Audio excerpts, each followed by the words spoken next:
Hola a todos, ¿qué tal? Muy buenas, bienvenidos a IG, bienvenidos a Café con un Trader. Hoy estamos con Javier Lorenzo, que tenía muchas ganas de hablar contigo, Javier, porque tengo realmente mucha incertidumbre, ¿no? Sobre cómo has podido generar ese fondo de inversión en el que operas, porque bueno, pues siempre, ¿no?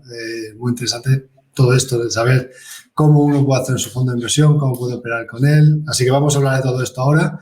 Pero primero saludarte, ¿qué tal? ¿Cómo estás, Javier? ¿Qué tal? ¿Qué Bienvenido. tal, Sergio? Muy bien. Muchas gracias por la invitación, tanto a ti como a IG. Y nada, un placer estar aquí contigo, a ver si gusta, ¿no? Lo que comentamos, lo que hablamos a la gente. Magnífico, yo creo que por supuesto que sí. Bueno, yo la primera pregunta que suelo hacer es ¿quién es nuestro invitado y desde cuándo te dedicas a esto en el mercado? Por lo tanto, ¿quién es Javier Lorenzo y desde cuándo te dedicas a la bolsa? Bueno, Javier Lorenzo, nada, un chico normal y corriente que le ha gustado siempre la bolsa, ¿no? Desde muy pronto, la verdad, bueno, con 19 años en el trading, empecé a hacer mis primeras operaciones sin tener mucha idea de lo que estaba haciendo, y esto andábamos por finales de 2008, principios de 2009, pero ya te digo, hay gente que me dice, ostras, te pilló la crisis, ¿no? La de Lehman, digo, no, en este momento no sabía ni lo que era Lehman, ¿no? O sea que yo hacía mis pruebas, mis historias, estaba leyendo, viendo cosas, sobre todo en internet y demás, y poco a poco pues fue gustándome más, fue dándome por ir aprendiendo más, mejorando.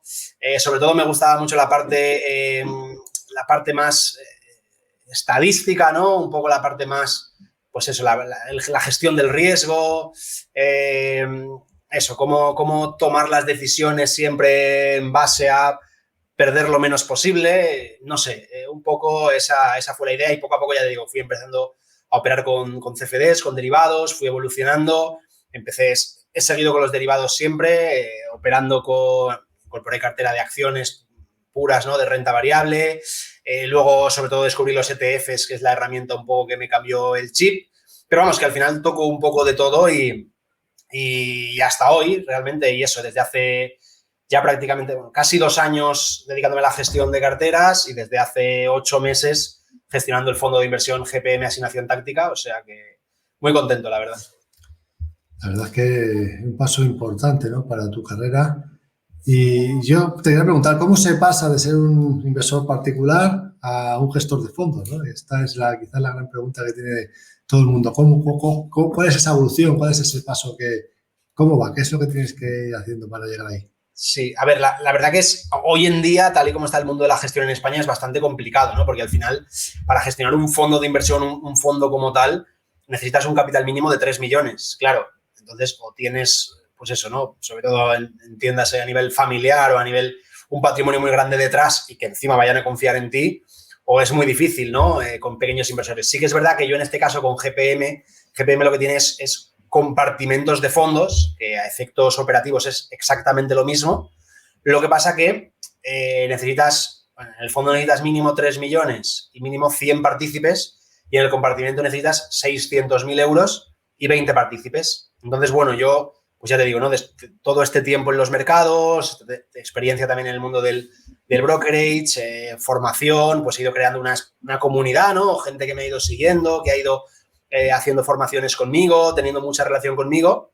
Y entonces, cuando llegó este punto, ¿no? Ese dar el paso, pues yo lo planteé, ¿no? En la comunidad, toda esta gente, oye, tengo esta idea, me han planteado o estamos barajando la opción de abrir un fondo de inversión. ¿Te interesa? ¿Te gusta? Siguiendo mi filosofía, mis sistemas automáticos, lo que ya conoces, vamos. Y bueno, la verdad que la acogida fue muy buena, o por lo menos fue la suficiente para cumplir de sobra con estos 600.000 euros, 20 partícipes que te comento, que sin eso, a los 6 meses de empezar, la CNMV te tira el fondo para atrás y ya está, ¿no? Y no has podido avanzar. Y bueno, y la verdad que eso, la acogida fue muy buena. Empezamos con gestión de carteras, como te digo, que ahí había un capital mínimo de 10.000 euros, que eso podía ser un paso complicado, pero a lo mejor yo tengo 1.000, 2.000, 3.000 y no puedo acceder. Y de entrada, pues ya te digo, en torno a 40 y pico personas entraron en esas carteras, con lo cual, la verdad que muy bien. Y luego pudimos dar ese salto al fondo, que fiscalmente es mucho mejor para la gente, y a nivel operativo para mí es mucho más sencillo gestionar un fondo que gestionar 40 carteras individuales, por mucho que se puedan replicar, ¿no? Y demás. Entonces, pues eso, lanzamos el fondo y en cuestión de, no me acuerdo, pero antes del primer mes habíamos superado 1 millón de euros, con lo cual, genial. Y ya te digo, hoy en día es muy difícil que un inversor particular pueda abrir su propio fondo porque las gestoras de entrada, incluso con estas cantidades tan pequeñas, aunque cumplas normativa, te dice no. O sea, para que esto sea rentable, porque al final los márgenes son muy pequeños, por lo menos tráete 5, 7, 8, 10 millones. Y claro, ya de entrada un pequeño inversor eso no lo va a poder hacer nunca, ¿no? Entonces yo he tenido esta suerte, este apoyo en ese sentido por parte de GPM y la verdad que de momento pues contento, ¿no? El fondo está evolucionando bien para lo complicado que está siendo el año en los mercados, la gente está muy contenta, prácticamente todos los días entran nuevas aportaciones y también salen, por supuesto, pero en muchísima menor medida, o sea que la verdad que de momento de lujo y espero sobre todo a partir de ahora, ¿no? Pues compensar, ¿no? Esa confianza de la gente con buenos resultados. Magnífico. Yo creo que, bueno, en este caso hablas mucho, ¿no? Cuando hablas del fondo y de la gestión, hablas mucho de la diversificación, ¿no? Me gustaría preguntarte, ¿por qué crees que es tan importante diversificar dentro de lo que es ya la estrategia, ¿no? Ya basándonos directamente en la propia estrategia de cómo gestionar las inversiones, ¿por qué crees que es tan importante la diversificación? Claro, a ver, como te decía al principio, yo siempre he sido un poco, pues eso, obsesivo con el tema de la gestión del riesgo, ¿no? Y entonces al final tú te das cuenta que, primera, es muy difícil acertar o saber lo que va a pasar en el mercado. A largo plazo también, pero sobre todo a corto o medio plazo es muy difícil saber qué va a pasar, cómo se va a mover, acertar constantemente con cada operación, con cada trade, con cada idea. Entonces, claro, la única forma que tú tienes de beneficiarte del crecimiento a largo plazo de los mercados con el menor riesgo posible es diversificar, es decir, invertir en cosas que estén descorrelacionadas entre sí, que en función de las fases de la fase económica o del ciclo económico que nos encontremos se vaya a comportar mejor o peor, pero que de promedio te vaya a dar un rendimiento positivo. Entonces, si tú inviertes en renta variable, en renta fija, en oro, esto históricamente son cosas que se comportan de forma diferente, las correlaciones son variables, ¿no? No es cuando esto sube, esto baja. No sería muy fácil o muy difícil según se mire, pero sí que es verdad que tienen por su naturaleza, ciertos comportamientos, ciertos movimientos diferentes en función de la situación del mercado y van compensando, ¿no? Esas, pues eso, cuando algo lo hace muy bien, otra cosa a lo mejor estará fallando. Entonces, ¿qué pasa? Que esto, la sensación muchas veces es esa, ¿no? Vas a tener en cartera cosas que no lo están haciendo bien en el corto plazo, pero el promedio en el largo plazo te va a dar rentabilidades aceptables con, sobre todo, que es lo que, como te digo, lo que más me preocupa, con volatilidades bajas o riesgo bajo. No hay que confundir volatilidad con riesgo, ¿vale? Pero bueno, para el caso al final, lo que buscamos es eso, que cada parte de la cartera tenga su función y que al final el conjunto de la cartera tenga eso, rentabilidades aceptables con riesgo bajo. Es verdad que cuando te coincide una etapa como la de este año en la que por esa inflación elevada que estamos viviendo, por esas subidas de tipos muy bruscas, ¿no? Muy rápidas que estamos viviendo, todo sale mal o lo único que te salva está siendo el dólar, ¿no? Más o menos en cierta medida, ahí es muy difícil hacer cosas. Por eso, pero al final lo que tú tienes que ir buscando es eso, tener la cartera lo mejor posicionada posible para perder lo menos posible. Y eso, lo siento mucho, pero solo se consigue con una diversificación de verdad. Y cuando digo de verdad, ¿no? Una correcta diversificación, hago hincapié en esto porque yo me encuentro gente que me dice, no, yo es que tengo 50 acciones en cartera, estoy muy diversificado. O yo invierto en el SP500, que son 500 empresas. O sea, es que eso no es diversificar porque la correlación entre los 500 valores o entre la mayoría de ellos va a ser muy alta.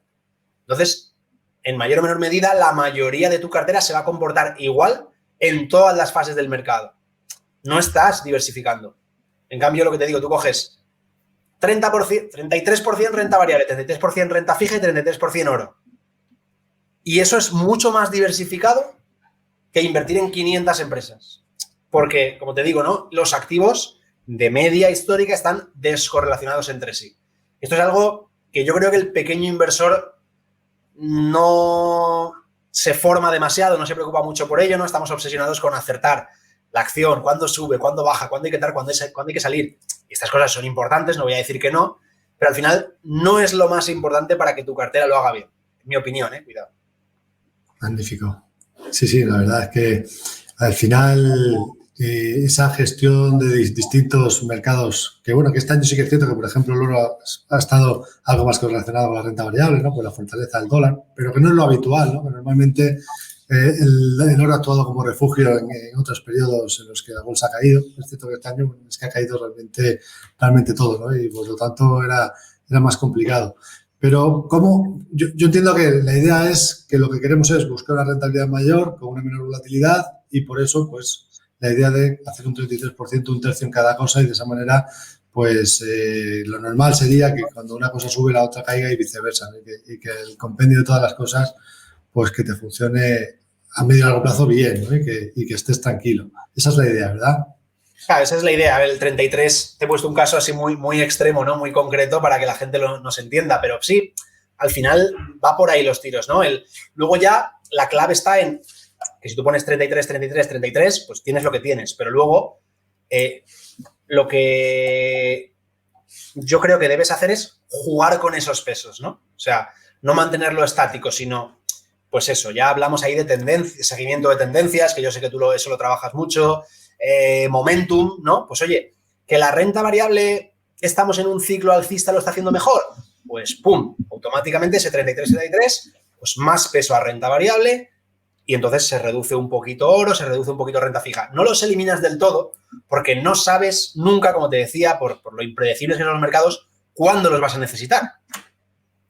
Jugar a lo que te digas, si ya te vas a concentrar totalmente la cartera en una cosa, como por circunstancias, por lo que sea, te pilla a pie cambiado, vas a sufrir mucho más riesgo del que tú querías, ¿no? Del que tú estás dispuesto a asumir. Esto ya entramos en el factor psicológico, ¿no? Muchas veces nos obsesionamos con ganar, pero cuando va mal, ostras, no estamos preparados para asumir ese riesgo. Y no lo sabíamos hasta que no lo vivimos.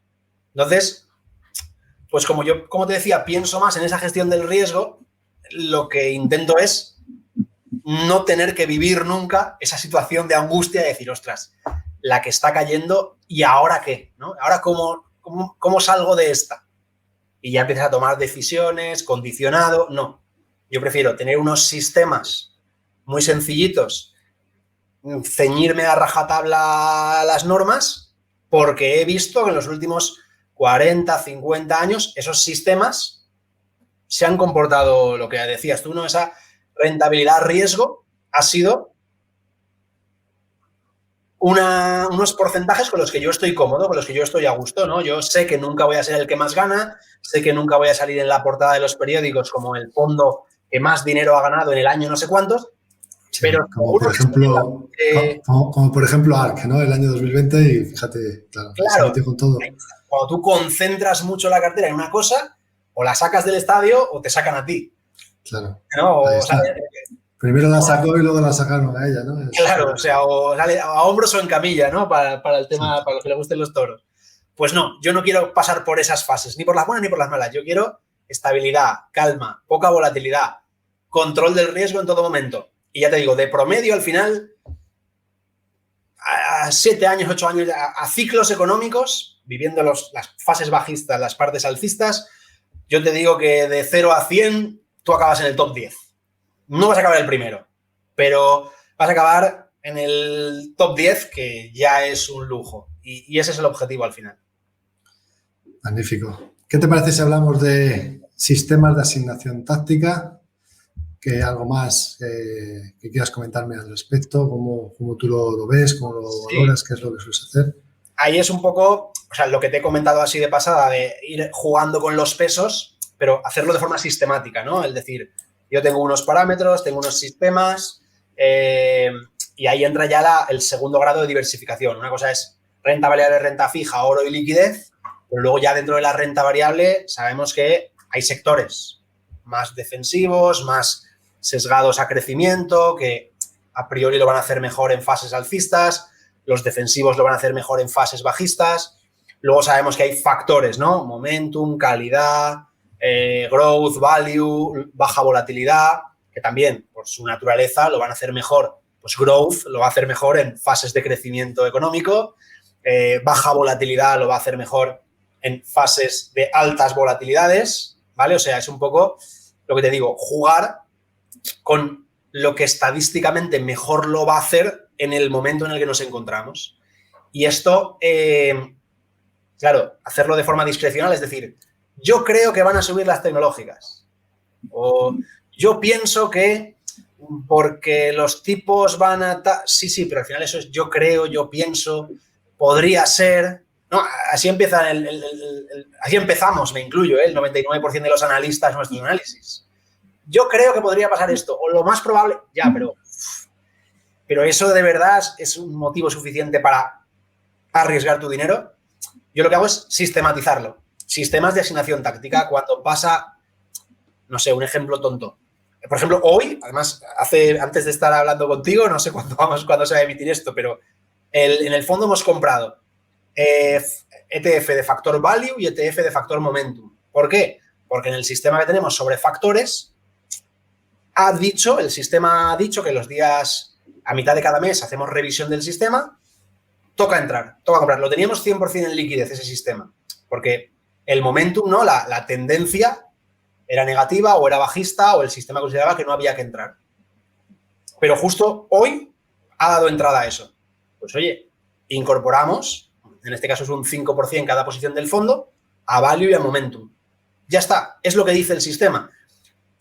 ¿Subirá en los próximos días, en las próximas semanas o en los próximos meses los ETFs de factor value y momentum? No tengo ni idea. Yo eso no lo sé. Si tenemos suerte, porque yo soy de los que piensa que la suerte influye mucho en esto de los mercados a corto plazo, saldrá bien y el fondo tirará hacia arriba en las próximas semanas. ¿Que tenemos mala suerte? Saldrá mal. El fondo tirará un poquito hacia abajo. Pero a largo plazo, las estadísticas demuestran que el sistema es ganador. Que el sistema tiene una rentabilidad a riesgo positiva. Por lo tanto, yo tengo que hacerle caso al sistema.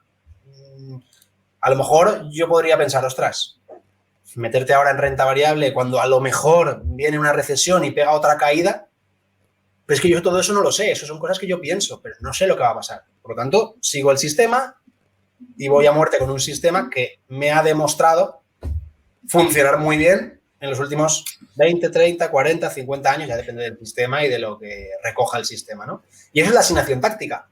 Ir jugando con los pesos en función de lo que el sistema te diga. Y ahí me respondes a la siguiente pregunta que yo quería hacer, ¿no? Que si era inversión sistemática o inversión discrecional. Está claro que es sistemática, sí. ¿No? Hay que tener ya está respondida. Sí que es verdad que muchas veces, cuando cada uno invierte a nivel particular, ¿no? Pues obviamente vamos a tomar decisiones discrecionales sí o sí, porque no somos robots, porque, pues eso, ¿no? Tenemos ese pensamiento, ese pálpito, yo creo que o he leído un análisis y creo que es buen momento, pero al final eso lo que te lleva es a lo que te decía antes, ¿no? A emocionalmente tener que estar constantemente tomando decisiones. Y por suerte, por desgracia, los seres humanos con dinero por en medio nos cuesta, ¿no? Tomar decisiones buenas. Entonces, yo como no me fío de mí, de mi opinión, de mi análisis, delego eso en los sistemas. Ya está, es un poco la forma de quitarme presión, ¿no? Y ya te digo, en este caso, como encima tienes la responsabilidad de gestionar dinero de otras personas, pues ahí ya sí que no puedo hacer tonterías, ya no puedo decir, hoy venga, vamos a comprar Bitcoin, que va a rebotar. Y si no rebota, ¿qué? O sea, no es cuestión de lo que yo piense, lo que te decía antes, ¿no? Entonces, yo, sistemático 100%. Entiendo que esto se puede combinar, ¿eh? Que no hay una opción mejor que otra. O sea, yo estoy aquí hablando, no es que esté dictando sentencia, yo digo lo que yo creo mejor o como yo me siento más cómodo. Perfecto. Pues bien, has hablado de diversificación para reducir el riesgo. También te gustaría preguntarte por coberturas. No sé si habitualmente haces coberturas, si lo haces con derivados, ¿cómo lo haces normalmente? Claro, o sea, dentro del fondo como tal, porque te digo, como invertimos en muchas clases de activos, cubrir como tal no cubrimos. Pero yo sí que soy de la opinión de que si alguien tiene, en particular, una cartera de renta variable, hay en muchas circunstancias que conviene hacer coberturas, ¿no? Y, a ver, ahí ya Evidentemente, cada persona es un mundo, cada inversor tiene sus formas, sus métodos, sus condiciones, pero yo creo que lo más sencillo para cubrir una cartera, una posición bajista en un índice representativo, ¿no? Pues yo qué sé, un CFD del SP500, posición corta, y sabes que lo que el SP caiga es lo que tú ganas, o sea, no tiene más misterio, ¿no? Muchas veces futuros, ¿vale? Tienes los futuros, lo puedes hacer, pero ya a lo mejor, aunque hoy en día están los mini, los micro y todo el rollo, pero ya necesitas a lo mejor más capital, o ya hay otro tipo de condiciones. Con opciones, pues a lo mejor son mucho más complejas para un inversor particular. Entonces, yo personalmente, y en la formación que yo he impartido este tiempo, lo hacíamos. Cortos sobre, pues digo, si inviertes en el mercado americano principalmente, te coges el SP.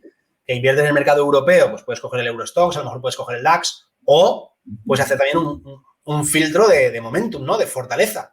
Oye, voy a cubrirme una posición bajista de los principales índices, ¿cuál ahora mismo es el más débil? Casi siempre te va a salir el IBEX, ¿no? Pues, oye, cortos en IBEX y te estás protegiendo, ¿no? Si el mercado tira para abajo, tú con esa cobertura compensas. Es verdad que yo también en las coberturas soy partidario de hacerlas parciales, ¿no? O no cubro o cubro toda la cartera. No, por lo que te decía antes, muchas veces no vas a saber en qué punto te encuentras, ¿no? Como ahora. Estamos en un rebote de la tendencia bajista, pero viene otro arreón bajista, o estamos en un inicio de rebote y va a tener continuidad. Oye, pues si no lo tengo claro, a lo mejor tengo que hacer una cobertura parcial, ¿no? Un 30% de la cartera, un 50%. Y utilizo mucho la palabra jugar, pero que nadie me malinterprete, ¿no? Jugar con ese porcentaje de cobertura te va a ayudar simplemente a estar más expuesto cuando tengas confianza en lo que está pasando, o a estar menos expuesto cuando tengas más dudas. Y esto a mí me dice Javier, pues si tienes dudas, vende. Ya, pero a lo mejor no quiero vender porque mi inversión es a más largo plazo, pero yo quiero protegerme de lo que pase en el próximo mes o en los próximos 2 meses. Y mis carteras mis acciones las he comprado con vistas a 3, 4, 5 años. O sea que básicamente es un poco lo que te puedo decir de las coberturas, como yo lo veo. Magnífico. Bueno, nos has comentado importante que hay que tener un sistema de inversión, que todo el mundo debería tener uno propio, el que sea, que es mucho más sencillo hacerlo así, ¿no? Para estar más tranquilo que pegar, como aquel que dice, ¿no? O matar moscas a cañonazos, pero muchas veces nos ponemos pues ahora me compro esto, sin saber exactamente qué señal y por qué lo hacemos, ¿no? Y luego, bueno, pues el tema de las coberturas lo comentas también. Me gustaría, has dicho una cosa que es muy interesante, que es que creo que es relevante para tocarlo. Has dicho, no sé si ahora estamos en un rebote de un movimiento bajista, que a priori parece que es, pero luego técnicamente pues puede haber ahí discrepancias, ¿no? Justamente has dicho que te ha dado señal de comprar el sistema, porque el sistema te ha dado señal y has entrado.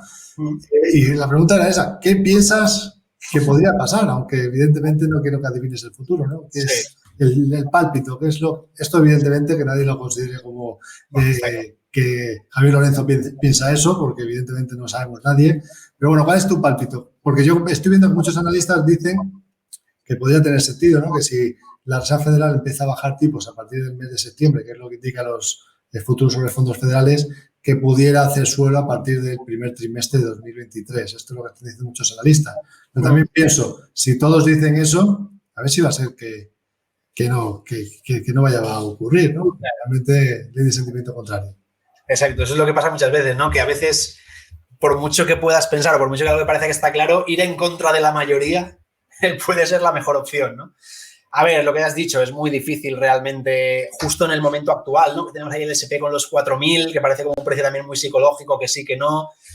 Una directriz bajista exageradamente clara que está, ¿no? Si unes máximos decrecientes en gráficos de medio plazo diario, está ahí, ¿no? Está a puntito de romper algunos índices. Sí que es verdad que parece que Europa como que está un poquito mejor últimamente, ¿no? No sé si es cosa mía o qué, pero da la sensación, ya te digo, yo en estos momentos, si a mí me preguntas, yo te digo que no vamos a ver nuevos mínimos. Es que yo estoy pensando eso también, fíjate. Pero claro, el hecho de que no vayamos a volver a ver nuevos mínimos no quiere decir que el mercado vaya a pegar un rally y vayamos a máximos en los próximos 2 meses, como pasó después del COVID. Entonces, yo creo que tal vez en esta época también de que hay mucha incertidumbre, pues eso, ¿no? Lo que tú has dicho, a ver si las siguientes subidas de tipos, el IPC sigue bajando, que es un poco, yo creo, la clave, ¿no? Ver al IPC por debajo de 5 o de 4, eso sería la mejor noticia y creo que todavía le va a costar. Luego, ayer mismo, ¿no? Que si un misil en Ucrania o en rollo, no sé, o en Polonia, o, no sé, o sea, ya digo, hay demasiados frentes abiertos, demasiada incertidumbre, pero yo, si me preguntas a mí, opino esto. ¿Me puedo equivocar? Claro que sí. Y no voy a tomar decisiones en base a esto, voy a tomar decisiones en base a los sistemas. Pero, ya digo, puede que nos tiremos 2, 3, 4, 6 meses, pues a lo mejor en un rango relativamente lateral, puede haber un pequeño retroceso sin llegar a esos mínimos que vimos hace mes y pico, ¿no? Creo que son los mínimos, no me acuerdo exactamente. Sí. Pero bueno, va a seguir siendo una situación complicada porque al final el problema también, sobre todo de la mayoría de inversores que llevan los mercados 3, 4, 5, 6, 7, 8 años, es que venimos de una fase súper alcista y que encima cuando el mercado ha caído ha recuperado enseguida, como en el COVID, como en 2018. Entonces, esto de pasarnos meses cayendo, no cayendo muchísimo, aunque ha habido un 20 y pico, ¿no? En el S&P, pero cayendo sin recuperar, psicológicamente también es duro, porque no recuperamos. Y estamos un poco, los inversores jóvenes, estamos mal acostumbrados. Bueno, ya digo, hay que tener paciencia, hay que proteger el riesgo en cualquier circunstancia del mercado, ¿no? Trayéndolo a mi terreno, y a partir de ahí, cuando vuelva a un mercado claramente alcista, que antes o después llegará, eso que nadie lo dude, pues tratar de sacar el mayor jugo posible. No nos queda otra. Magnífico, pues ahí dejamos ese titular, ¿no? Que hay que esperar que nadie lo dude, que vamos a tener mercados alcistas y, por supuesto, que al final el mercado de media a largo plazo es alcista y eso hay que tenerlo siempre en cuenta. Pues con esto yo creo que hemos hablado de todo lo relevante, lo más importante. Así que me gustaría preguntarte, Javier, ¿dónde te podemos seguir? ¿Dónde te podemos encontrar para aquellos que quieran saber más de ti? Pues sobre todo en Twitter es donde más estoy ahí molestando todos los días, poniendo mis chorradas, ¿no? @jlorenzotrading es la cuenta de Twitter.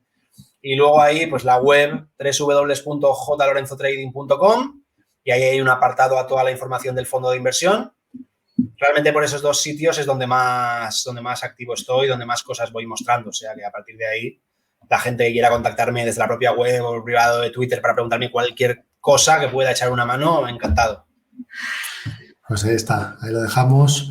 Me alegro de haberte visto el otro día en el Rankia Market Experience. No pudimos echar demasiado tiempo porque además coincidíamos uno detrás de otro en las presentaciones, sí. Así que no nos pudimos ver mucho tiempo, pero bueno, el próximo café, a ver si, como siempre, cuando nos vemos pronto y nos lo tomamos en persona. Pues sí, a ver si cuadramos agenda, Sergio. Perfecto. Pues nada, muchísimas gracias, Javier. Que tengas un buen día y espero que les guste a los oyentes y a los que los ven. Muchísimas gracias. Gracias a ti, gracias a IG por la invitación. Un saludo. Hasta pronto, chao.